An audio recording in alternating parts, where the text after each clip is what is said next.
35 anggota DPRD Purwakarta, Jawa Barat tercatat sebagai penerima bantuan subsidi upah atau BSU.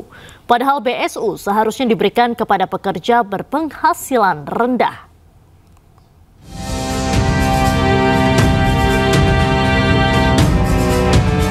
Jelang batas pencairan tahap pertama bantuan subsidi upah atau BSU pada 3 Agustus lalu, sebanyak 35 anggota DPRD Purwakarta tercatat sebagai penerima BSU sebesar Rp600.000. Dari total 16.951 penerima BSU di Purwakarta, sebanyak 1.274 orang masih belum mencairkan dana hingga 3 Agustus.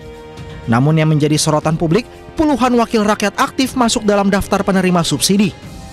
DPRD Purwakarta membenarkan 35 anggotanya masuk daftar penerima BSU 2025. Kendati demikian, pihaknya membantah telah mengusulkan ke-35 anggota DPRD itu. Sementara menurut BPJS Ketenagakerjaan Purwakarta, data penerima BSU diambil berdasarkan status kepesertaan aktif per April 2025. Terus kami kemarin juga udah ngobrol banyak sama Kepala BPJS Ketenagakerjaan berikut dengan PT Pos bahwa dana atau penerima BSU itu kami ditolak karena beberapa anggota Dewan, anggota DPRD Purwakarta tidak butuh dan menolak secara tegas tidak untuk mengambil. Semua itu sudah ada ketentuannya. Jadi angka di bawah UMP itu sudah ada ketentuannya. Sehingga kita hanya memperbaiki saja, mengecualikan begitu ya, tapi kalau ketentuan tidak ada yang dilanggar.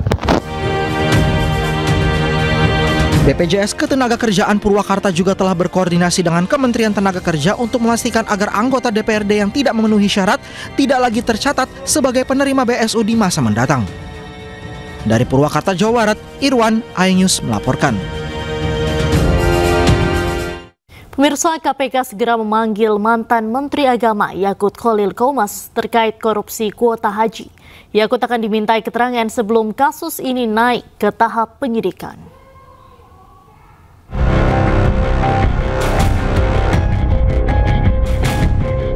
Komisi Pemberantasan Korupsi menjadwalkan klarifikasi terhadap mantan Menteri Agama Yakut Khalil Qomas terkait dugaan korupsi kuota haji.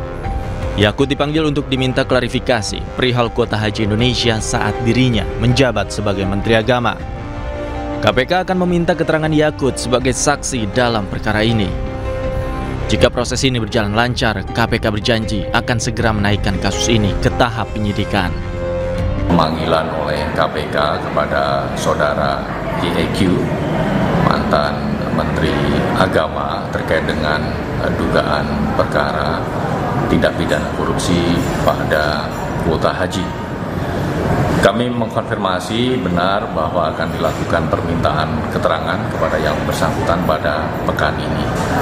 Di mana dalam proses penyelidikan perkara ini, KPK telah melakukan permintaan keterangan kepada beberapa pihak, baik dari Kementerian Agama, dari para agen pengelola tur haji dan umroh, dan beberapa pihak lainnya yang diduga mengetahui konstruksi perkara ini, dan tentu kehadiran yang bersangkutan nantinya sangat dibutuhkan.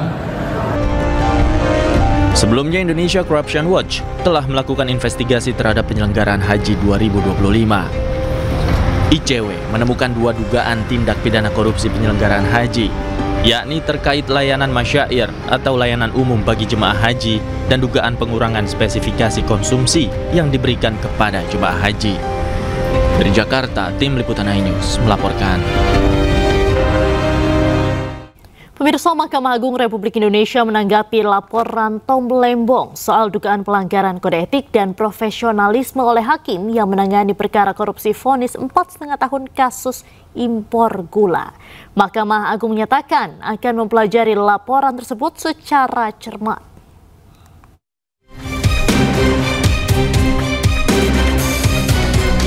Mahkamah Agung Republik Indonesia menanggapi laporan Tom Lembong soal dugaan pelanggaran kode etik dan profesionalisme oleh hakim yang menangani perkara korupsi vonis 4,5 tahun kasus impor gula. Mahkamah Agung menyatakan akan mempelajari laporan tersebut secara cermat untuk menentukan perlu atau tidaknya klarifikasi terhadap 3 hakim yang memvonis Tom Lembong.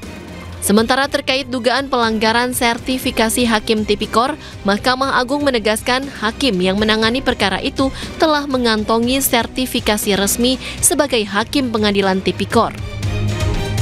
Yaitu hak bagi para pihak yang merasa hak-haknya dirugikan boleh mengadu, kan?